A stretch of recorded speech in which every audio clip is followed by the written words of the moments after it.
O texto da mulher samaritana é um texto bastante conhecido e é também um texto longo. Eu quero ler alguns versículos com vocês e depois tirar algumas lições para nós nessa noite.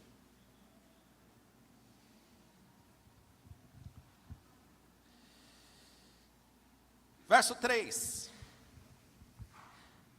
Ele deixou a Judéia, retirando-se outra vez para a Galiléia.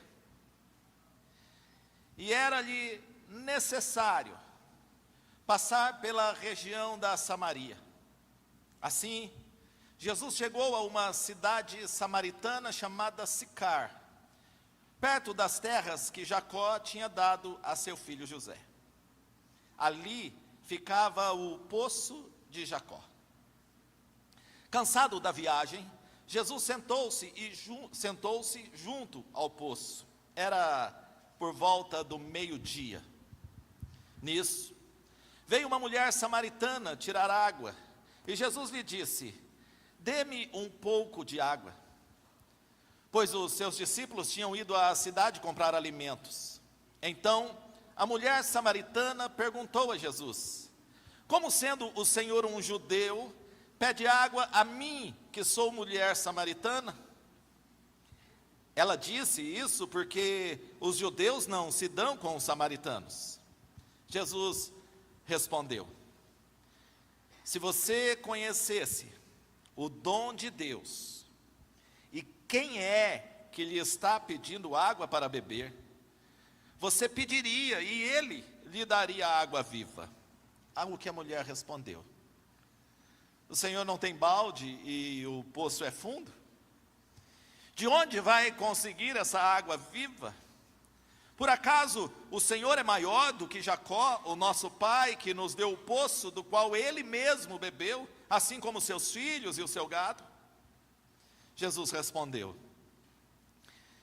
quem beber desta água, e aí ele diz respeito à água do poço, quem beber desta água voltará a ter sede, mas aquele que beber da água que eu lhe der, nunca mais terá sede.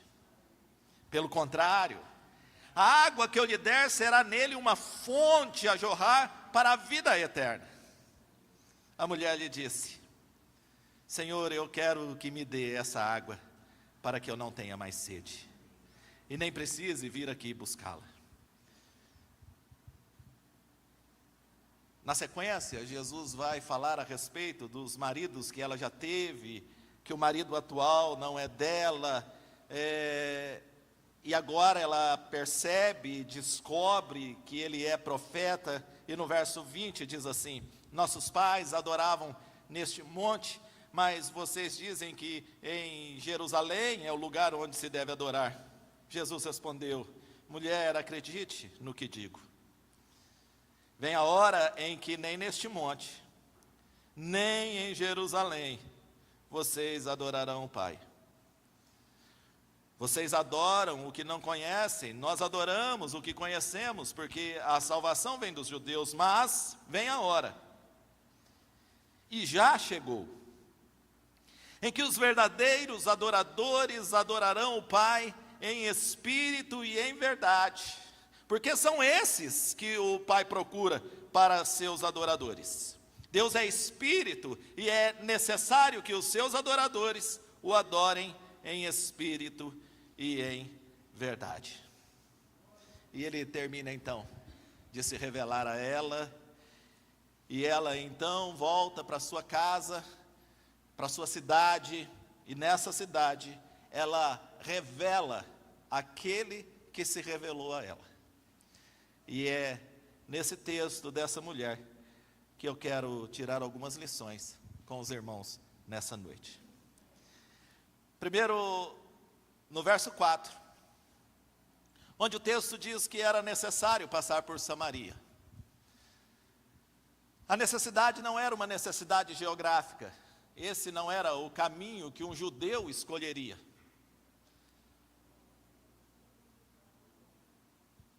Mas para encontrar aquela mulher, aquele caminho era necessário. Eu gosto de olhar para esses textos e perceber Jesus indo ao encontro. Porque às vezes nós achamos que nós estamos indo ao encontro de Jesus. Mas é Jesus vindo ao nosso encontro. E vindo ao nosso encontro nesse caminho improvável. Passar por este caminho que Jesus passou para encontrar essa mulher era um caminho improvável. Do mesmo jeito que é improvável o caminho que Jesus escolheu para chegar até nós. Nesta noite, por exemplo, nós podemos dizer que a missão Resgate da Paz foi um caminho improvável que Jesus escolheu para chegar até vocês. Um caminho deveras doloroso, difícil, que envolve tristeza, frustração, lágrimas, choro, persistência, perseverança, mas foi o caminho. Aprove ao Senhor encontrá-las neste caminho. Assim como aprove ao Senhor nos encontrar no caminho que Ele nos encontrou. E certamente, se nós pudéssemos escolher, talvez o caminho fosse outro, mas por outro caminho, certamente não o escolheríamos. Quantos de nós, Jesus encontrou no caminho do divórcio, no caminho da falência, no caminho da frustração, no caminho da dor, no caminho do luto? Quantos de nós fomos encontrados por Jesus nos piores dias da nossa vida? É o caminho. É o caminho que o Senhor encontrou para me alcançar. E é o caminho que o Senhor encontrou para alcançar muitos de nós. A dor, muitas vezes, é o caminho. A derrota, a perda. Muitas vezes é nesse caminho que o Senhor vem ao nosso encontro. E por quê? Porque de outra forma nós não o perceberíamos. De outra forma nós não nos atentaríamos a Ele. De outra forma nós não pararíamos para ouvi-lo. E aí, no caminho da necessidade, o Senhor chega até a mim, o Senhor chega até você. E aí eu digo para você, louvado seja o Senhor por este caminho. Por estranho que pareça, louvado seja o Senhor por essa dor.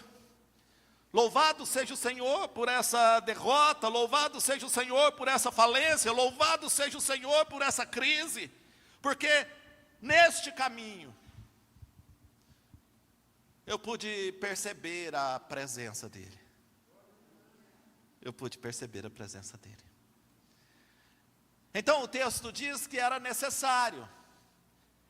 Não se chegaria até aquela mulher por outro caminho. Quem sabe o momento difícil que você esteja vivendo, a dor que você esteja experimentando nesses dias, seja o caminho. O caminho que Deus vai usar para despertar o teu coração, para te chamar de volta, ou para se revelar a você pela primeira vez.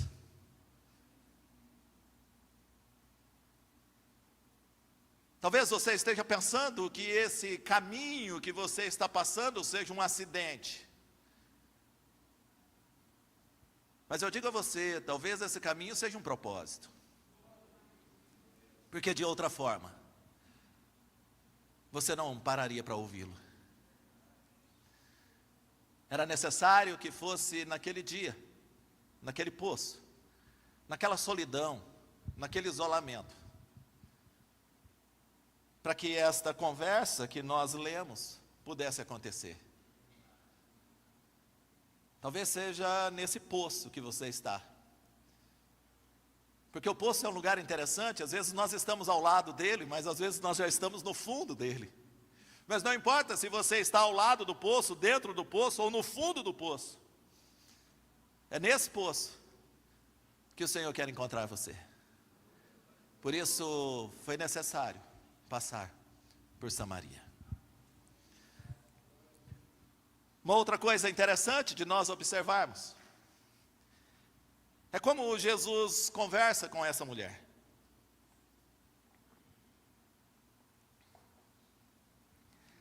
É um caminho de mão dupla.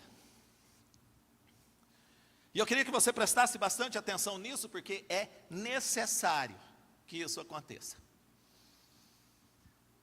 Jesus para conversar com aquela mulher e, enquanto ele se revela àquela mulher,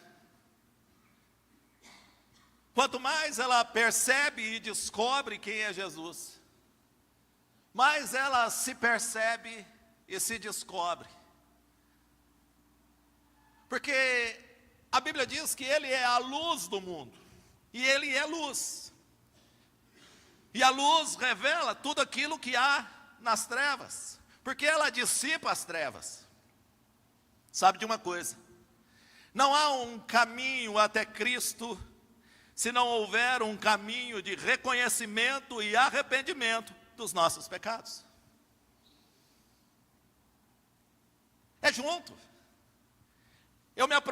A luz se aproxima de mim e a luz revela o que há de pior em mim.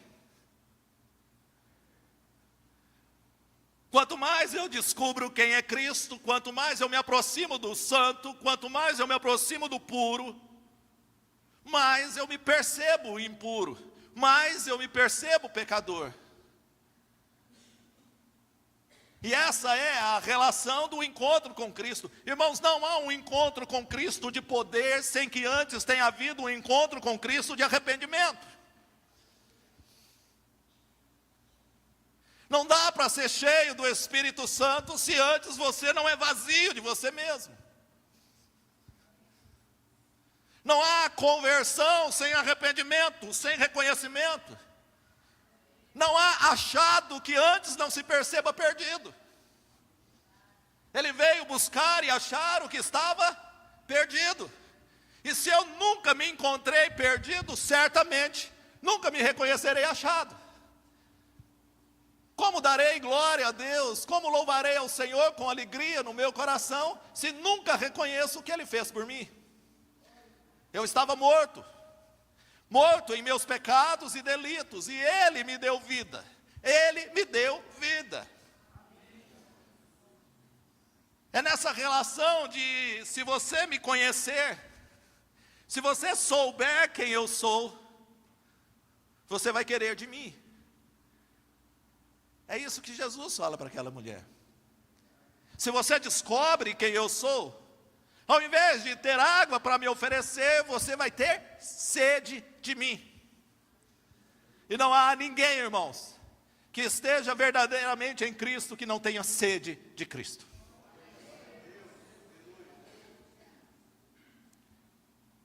Essa sede deve nos consumir, essa sede deve nos mover. Como a corça suspira pela corrente das águas, como a corça suspira, assim, Senhor, é minha alma, assim eu suspiro também. Eu quero também esta água, e por isso essa mulher chega à conclusão de que, embora esteja ao lado de um poço que tem água natural, o que ela precisa mesmo é da água que Jesus pode dar. Talvez hoje você esteja experimentando um momento difícil e pensando que você tem muita necessidade de muita coisa. Você pode pensar, não, eu estou precisando de dinheiro, eu estou precisando de namorado, de namorada, de casamento, de marido, eu estou precisando disso, eu estou precisando daquilo, mas de verdade, tudo que nós precisamos nessa noite é de Jesus. A nossa sede precisa ser de Cristo. Por isso eu nunca venho e nunca deveria vir a um culto em busca de alguma coisa que não seja o próprio Cristo. E aí a ideia é, Senhor, eu estou aqui nessa noite e eu quero beber da tua água, Senhor. Eu quero me alimentar da tua fonte. É do Senhor que eu tenho sede, é o Senhor que eu desejo. Eu não desejo um bem, eu não desejo um favor, eu não desejo um momento de alegria, de prazer, de êxtase. Eu desejo o Senhor. E é o Senhor na minha vida que vai produzir aí todas as outras coisas. Então, neste encontro em que ele se revela para essa mulher, ele revela também para esta mulher quem ela é. Mas há outro ponto interessante de nós observarmos. É o que ele diz que vai acontecer com ela. Preste atenção numa coisa. Eu não sei se você é católico, se você é protestante, evangélico, adventista, presbiteriano, assembleiano, não sei o que você é. Mas eu sei que todos nós seremos transformados do mesmo jeito. E só dá para ser transformado do mesmo jeito. Porque Jesus não diz para aquela mulher que ela precisa tomar um banho daquela água, daquele poço. Ele não fala para ela que a água que ele tem para dar para ela vai limpar o exterior dela, que ela vai lavar os cabelos, que ela vai lavar seus pés, que ela vai lavar seu corpo, e que agora ela vai se apresentar limpa exteriormente para a sociedade. Porque muitas vezes essa é a expectativa que nós temos com relação, ainda mais para quem tem preconceito com crente. Porque como é que é crente? Crente é assim, ele se veste diferente, ele fala numa linguagem diferente, ele tem um jeito diferente, até às vezes um tanto estranho, e ele precisa mostrar isso para as pessoas. Só que não é isso, não é isso, e não é isso. Isso aqui não define a minha fé. Isso aqui não define minha transformação, meu paletó não define a minha transformação, a sua roupa diferente não define a sua transformação, o seu cabelo não define a sua transformação, o dia que você guarda não define a sua transformação. O jeito que você começou a falar diferente não define, e não adianta se agora você fala, glória a Deus, aleluia, e está amarrado. Porque a transformação, irmãos, não é de um banho que alguém vai tomar.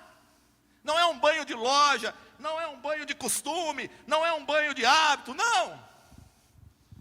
Ele diz que alguma coisa vai fluir do interior dela. Nenhuma mudança deve começar em nós, senão uma mudança no nosso coração e na nossa mente. Não adianta mudar comportamento se não muda o coração. Não adianta mudar o jeito de falar, de se vestir, de andar, de guardar alguma coisa, de cumprir lei, se não muda a mente, se não há uma renovação de mente, se não há metanoia, se não há transformação aqui dentro. Então ele diz para aquela mulher que do interior dela, que a água que ele tem vai transformá-la, purificá-la, vivificá-la de dentro para fora. É do seu interior que fluirão rios de água viva. É do seu interior. Não é um jeito estranho de se comportar. É um jeito completamente diferente de ser. De ser. Tanto que o grande desafio que nós vamos ter como cristãos nem é propriamente se vamos nos livrar de vícios. É antes de tudo, se vamos nos livrar de ódio, de rancor, de raiva, de inveja, de orgulho, de soberba, destas coisas que habitam no nosso coração e na nossa mente e que nos leva para este caminho.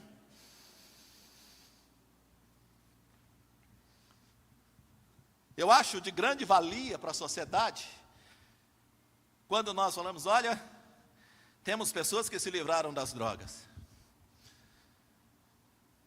Mas é de grande valia para a sociedade também. E para nós, de maneira especial, se nós tivermos pessoas que nasceram de novo.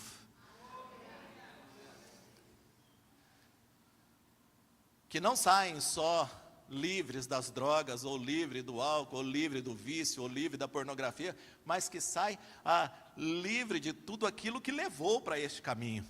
Porque se você não tiver uma mudança de mente, uma mudança de coração, o caminho do vício é um caminho de ida e volta.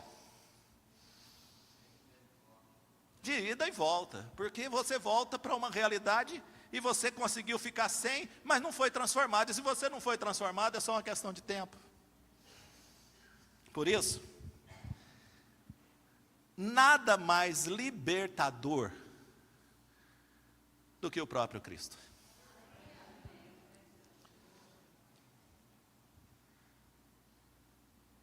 Por favor, eu gosto sempre de lembrar que não é tema de campanha, é texto bíblico. Se apropriaram, mas a palavra continua sendo de Deus. E a verdade é: conhecereis a verdade, e a verdade vos libertará. Por isso Jesus diz: olha, se você conhecer quem está falando com você, vai ser outra coisa. Porque essa verdade vai libertar você. Vai libertar você, inclusive, dessa ideia de que há um jeito, uma forma e um lugar. E algumas pessoas que podem adorar. Eu não sei o que fazem com esses textos. Mas uma coisa eu sei. Não há um espaço definido. Não há um tipo de gente definido. Não há uma etnia definida. Não há um país definido. Não há um monte definido. Não há uma denominação definida. Não há uma igreja definida. A Bíblia diz que os verdadeiros adoradores adorarão o Pai em espírito e em verdade. Isso pode ser lá na tua igreja. Isso pode ser lá na tua casa. Isso pode ser lá no seu trabalho. Um verdadeiro adorador adorará o Pai em espírito e em verdade, porque o Pai busca esses tais adoradores.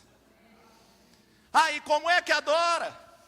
Com palma, com grito, com celebração, com cântico, que hora? É dentro dessa hora do culto que a gente adora? Não! A gente adora o tempo todo e em todo lugar. É o tempo todo e em todo lugar. E aí você adora do jeito que você sabe. Tem gente que adora com palmas, tem gente que adora em silêncio, tem gente que adora celebrando com exaltação, tem gente que adora enquanto dança, tem gente que adora enquanto se ajoelha, tem gente que adora ali caladinho, quietinho no seu canto. Não é o jeito. Só precisa ser de verdade. É de verdade. Porque você pode ficar em silêncio, bem comportado e oferecer uma mentira, do mesmo jeito que você pode saltar, dançar e falar em línguas numa mentira. Só tem que ser de verdade. E é esse um paradigma quebrado por Jesus. Ele diz: esquece um monte, gente, esquece um monte. Sonda o teu coração. Sonda a tua mente, esquece um monte.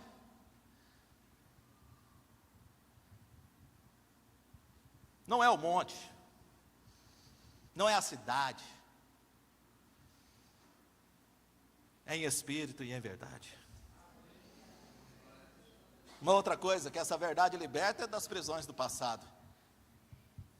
Queridos irmãos, a Bíblia diz que nós temos um dia. O dia que se chama hoje.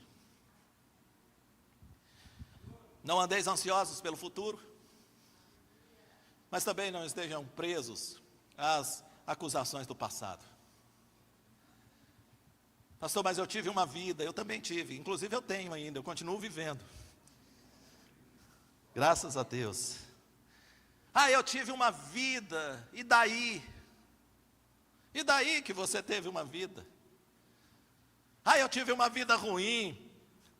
Eu acho engraçado que tem gente que fala: eu tive uma vida de pecado. Esse já morreu, né? Esse já assuntou aos céus. Esse já está sentado à direita de Deus Pai Todo-Poderoso e intercede por nós. Só se for. Eu tive uma vida de pecado? Não. Você teve uma vida em que o pecado era louvado por você. Agora você continua tendo uma vida de luta contra ele. É diferente.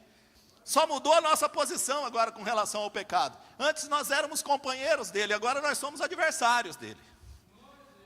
A gente luta contra ele agora, mas ele está aqui, rondando a gente o tempo inteiro, no coração, na mente, Não tem ninguém aqui que não tenha pecado. Se tem, é mentiroso, o que já é um pecado. E não sou eu que estou dizendo. A Bíblia diz, quem diz que não tem, mente. E é companheiro ali, próximo ao pai da mentira. Então, Jesus vai libertar essa mulher desse peso, dessa prisão do passado, que muitas vezes eu e você insistimos em carregar. Esse peso, esse fardo. É interessante que nem Deus faz questão disso, mas nós fazemos. Deus não faz questão nenhuma do nosso passado, dos pecados que cometemos no passado. Ele não faz questão nenhuma, nós fazemos. Você imagina essa mulher que está no poço, sozinha, meio-dia, fora de hora, por causa do seu passado. Mas Jesus liberta ela do passado. Assim como todos nós em Cristo, podemos estar livres do nosso passado. Nenhuma condenação há para aqueles que estão em Cristo Jesus. Não aceite nenhuma acusação. Ah, mas você era, e daí? E daí? Quem nunca foi ou quem não é, que atire a primeira pedra. E uma outra coisa interessante que acontece nesse texto é que ele liberta também da condenação futura. Irmãos, nós não somos salvos porque nos esforçamos para ser salvos, e nós nunca nos salvamos. Ninguém se salva, irmãos, ninguém se salva. Bota isso na sua cabeça. Pela graça sois salvos, por pura ação de Deus. É Jesus quem vai ao encontro da mulher, é Jesus quem revela o pecado da mulher, é Jesus quem perdoa o pecado da mulher, é Jesus quem envia a mulher a testemunhar da nova vida dela. Tudo é Jesus, nada somos nós, tudo é Cristo, tudo. Por quê? Porque dele, por ele, para ele são todas as coisas, porque todo louvor, toda glória e toda adoração deve ser dada a ele.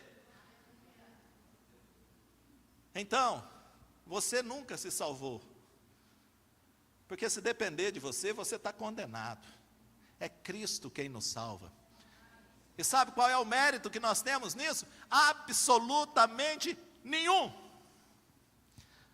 Essas mulheres não ficaram 7 meses na missão para serem salvas, porque ninguém precisa de 7 meses na missão para ser salvo, porque a missão não salva.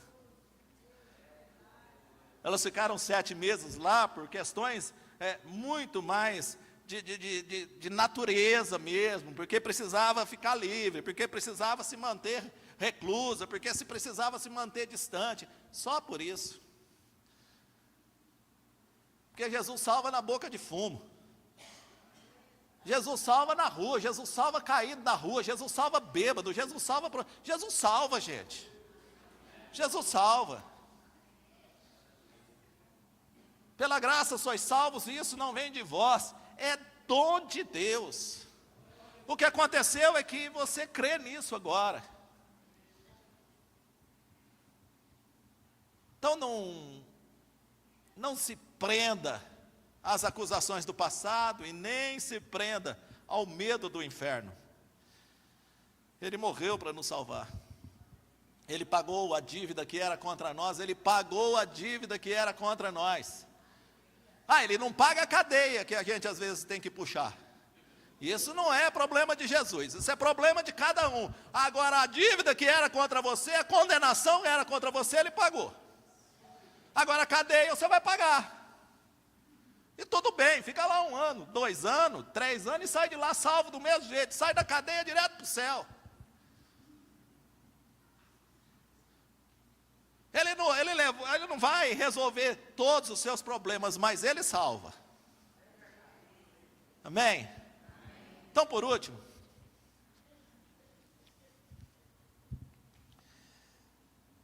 essa mudança que começa no interior, ela necessariamente deve se revelar no exterior.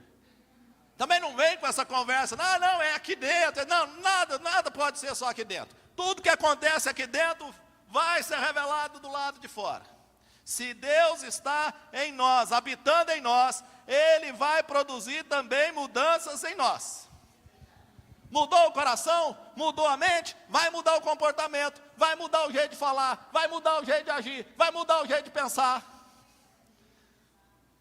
Porque senão a gente também vai ficando muito confortável com essa história, diz, não, é aqui, ó, Ele está transformando aqui, está transformando o seu coração, mas não transforma mais nada na sua vida. A mudança começa do lado de dentro e vai se revelando do lado de fora. Com o tempo, as pessoas vão percebendo, Deus está fazendo alguma coisa na vida desse homem, Deus está fazendo alguma coisa na vida dessa mulher. Demora. Sabe por quê? Porque as pessoas não gostam de ver isso. As pessoas não fazem questão de ver isso em nós. Porque o homem natural gosta de ficar apegado nos nossos pecados.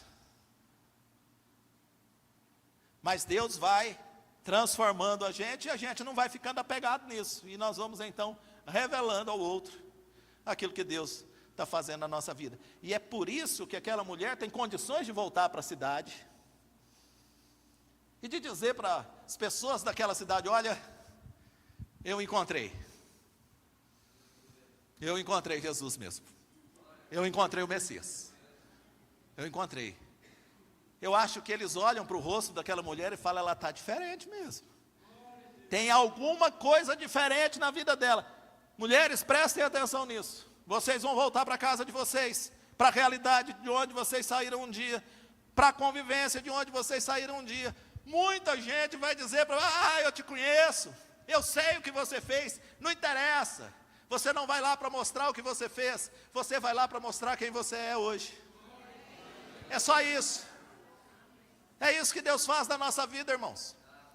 Nós não temos obrigação nenhuma de mostrar quem nós é, nada, a gente não precisa dar satisfação para ninguém. Tudo que a gente precisa fazer é permitir que aquilo que o Espírito de Deus está produzindo em nós seja revelado ao outro. E aí, o que é que precisa ser revelado ao outro? Amor. Amor.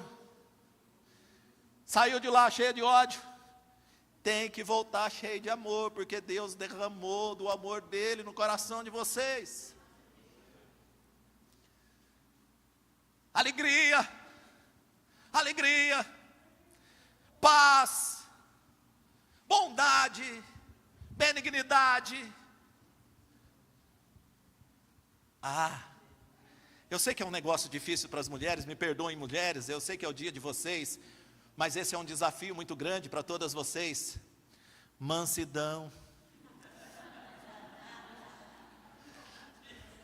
Mansidão. Mulheres queridas, mansidão é fruto do Espírito de Deus. Mansidão. Mais uma vez digo, mansidão. Paulo diz lá aos Filipos, mais uma vez digo, alegrai-vos. Mais uma vez digo, alegrai-vos. Para as mulheres eu digo, estão me ouvindo? Mansidão.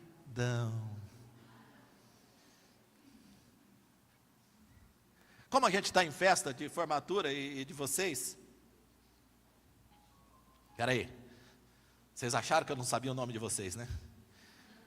Segura aí a revelação do WhatsApp.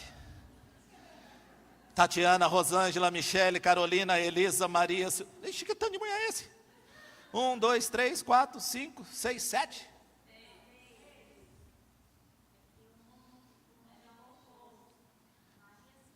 Tatiane. Presente, levanta a mão, Tatiane. Tatiane.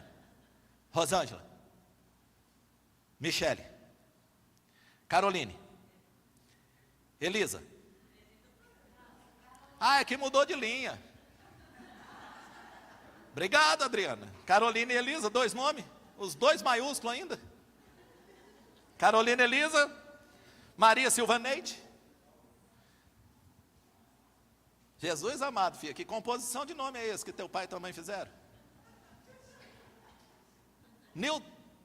Nildete? Com H e T? De que país? Daqui mesmo? Aqui da região do Goiás mesmo? De que lugar que você é, filha? de Brasília. Tudo acontece em Brasília. Tudo é possível em Brasília, até a Nildete. Então, queridas, olha, sabe de uma coisa? As pessoas vão provocar vocês igual as pessoas provocam nós todos os dias. E a gente acha que a gente precisa reagir à altura. Mas a altura que nós devemos reagir é a altura de Cristo. Amém? Mansidão.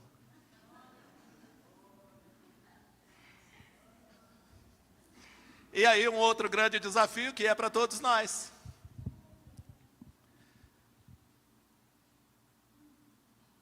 Quer testemunhar que Deus está agindo na sua vida, que você é de fato, foi alcançado por Cristo, que você é um salvo mesmo, um eleito, predestinado desde a eternidade.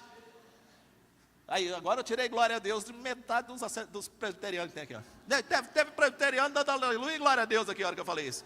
Então, quer mostrar mesmo domínio próprio. Domínio próprio. Então é isso que Deus vai fazendo na vida da gente. Ele encontra a gente na beira, dentro ou no fundo do poço. Se revela para nós e revela a nós os nossos pecados. Habita em nós e faz com que toda mudança agora venha do nosso interior. E nós vamos testemunhar às nações com o nosso comportamento. Porque o grande desafio que nós temos, irmãos, não é testemunhar com pregação. É testemunhar com o nosso comportamento. Com a forma que nós lidamos com o outro. E o outro, gente, às vezes é o seu marido, tá? É o seu marido. Que você ameaça de matar, de espancar. É seu marido. É lá, você testemunha. E o marido? E o marido também testemunha. Gente, eu encerro agora, só trazer um dado. Assustadoramente, quase a maioria dos lares onde hoje você tem essa ideia da violência doméstica, da agressão, são lares evangélicos. São homens crentes. Homens crentes, dominados pelo diabo, que são agressores e são violentos. E o pior de tudo, que a gente recebe informações de que essas pessoas, o primeiro lugar que essas pessoas procuram são os pastores. E aí vão receber conselhos de, olha, perdão, misericórdia, compaixão, e depois são mortas, ou espancadas. Deixa eu só deixar uma coisa bem clara aqui, porque agora os caras estão querendo matar os pastores agora também. Os maridos. O doido revoltado, ele é o seguinte, ele quer matar a mulher, você não deixa ele matar a mulher, ele quer matar o pastor. Mas não me mata não. Eu não tenho filho pequeno mais, mas minha mulher não é grande, então eu preciso cuidar dela. Você apanhou em casa, você não precisa de conselho. Você apanhou em casa, você precisa ligar, é 180? É 180? Eu não sei qual que você liga, se é 190, se é 180, se é só 190. Apanhou em casa, não liga para o pastor não. Primeiro que eu não vou me meter na tua briga, que teu marido vai bater em mim também, que eu não sou de briga. Então, você não adianta me ligar, pastor, meu marido está me batendo. Liga para a polícia, denuncia ele para a polícia, deixa ele ser preso, depois eu dou o conselho. Tá bom? Não me complica a vida, não. Agora, marido, se a tua mulher está fazendo de tudo para infernizar a tua vida, para te tirar do sério, porque tem muita mulher fazendo isso, antes de agredi-la, denuncia ela. Denuncia, vai na delegacia e fala, ela joga as coisas em mim, ela joga panela, ela joga garfo, ela fala que... denuncia essa mulher, gente. Não caia na besteira de perder a paciência com essa mulher, porque você vai se lascar na vida. Marido violento precisa ser denunciado. Não dá, pastor, ora. Posso até orar, mas depois que estiver preso. Solto eu nem chego perto. Porque eu vou contar uma coisa para vocês. O que sai em nome de Jesus é demônio. Violência não. Violência fala em nome de Jesus, o doido te bate. Em nome de Jesus, com Jesus e tudo. Então, o marido é violento, bateu em você, denuncia ele para a polícia. A mulher está te provocando a ponto de te deixar doido, denuncia ela para a polícia. Vai lá na delegacia da mulher e fala, ó, filha, dá um jeito naquela mulher lá, porque eu já não sei mais o que eu faço. Mas não bata. Nem sei onde estava no sermão esse negócio. Mas a esperança é que Jesus te transforme e isso não aconteça de maneira nenhuma na sua casa. Amém? Então olha, essa mulher vai transformada para a comunidade dela, vai transformada para a casa dela, vai transformada para a cidade dela, e vai anunciar Cristo naquela cidade. E vai chegar ao ponto daqueles homens daquela cidade, das pessoas daquela cidade, dizerem para Jesus, olha, Jesus vai lá, passa uns dias, e ele diz, agora não cremos mais só por causa do testemunho das mulheres, daquela mulher, mas cremos porque conhecemos o Senhor. As pessoas que vão conviver com vocês, primeiro vão crer no testemunho de vocês, e depois vão crer no Cristo que libertou vocês. Amém? E assim com todos nós. Que tenhamos um bom testemunho. Amém? Um testemunho de fato de que fomos salvos, lavados e remidos pelo sangue do Cordeiro, e que somos templos do Espírito Santo. Amém? Fique em pé, por favor, eu quero orar com você.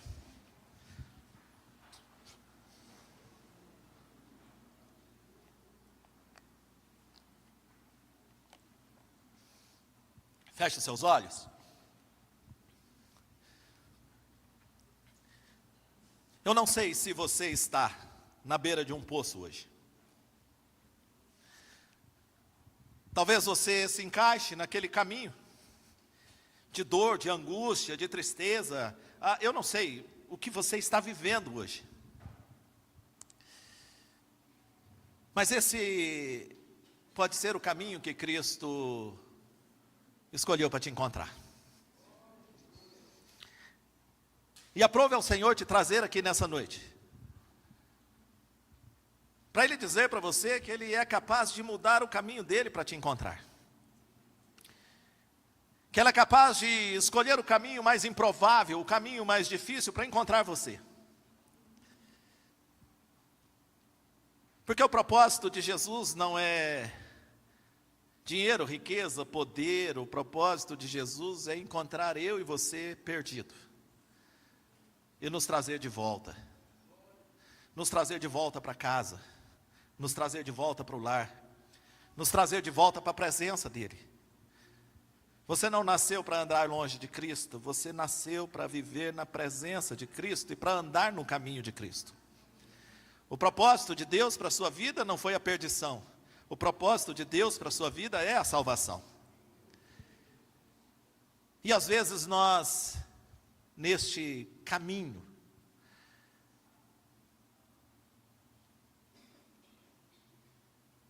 falhamos e começamos a andar um tanto distante.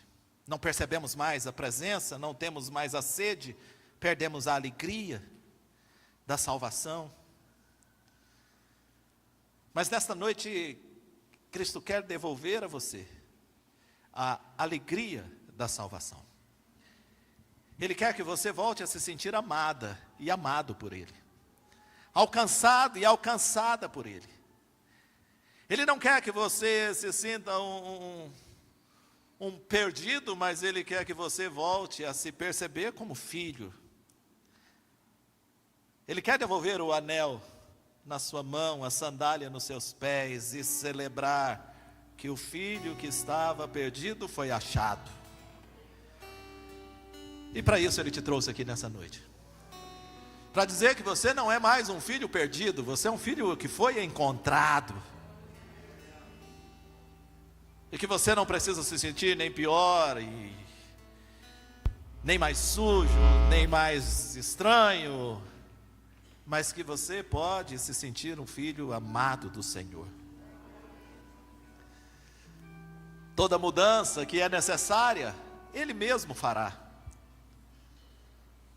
Mas nessa noite, Ele quer dar a você novamente a certeza de que você tem destino, que o céu é o teu destino, que o Pai é a tua morada. Por isso, não saia daqui nessa noite sem esta decisão.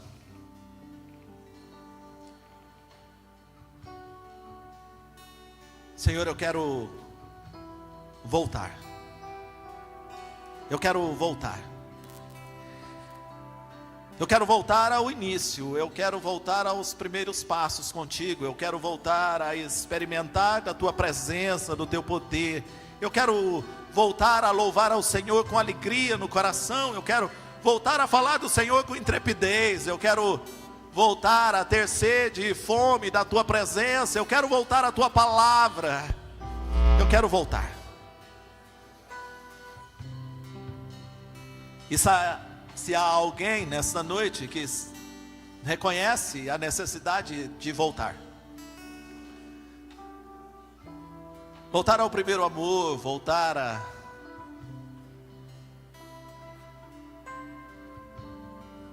a perceber a presença do Espírito dele, faça isso nessa noite. Tome essa decisão nessa noite. Você não vai se salvar nessa noite, mas o Senhor te trouxe aqui para dizer a você que é Ele quem te salva,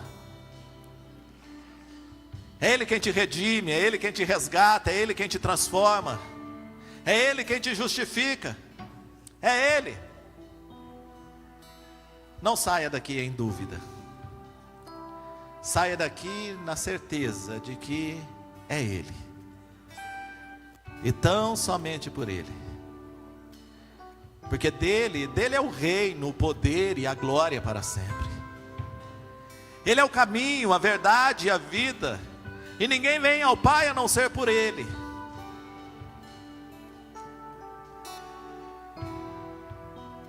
Precisamos crer no nosso coração e confessarmos com os nossos lábios que nós e a nossa casa encontrem salvação em Cristo. Saia daqui com esta fome e esta sede nessa noite. Essa é a nossa oração. Meu Deus, obrigado pela tua palavra. Que o teu Espírito Santo opere no coração de cada um, na mente de cada um.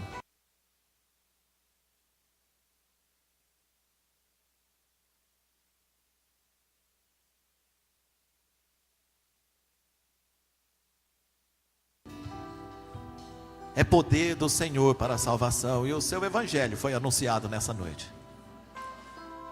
Que ninguém saia daqui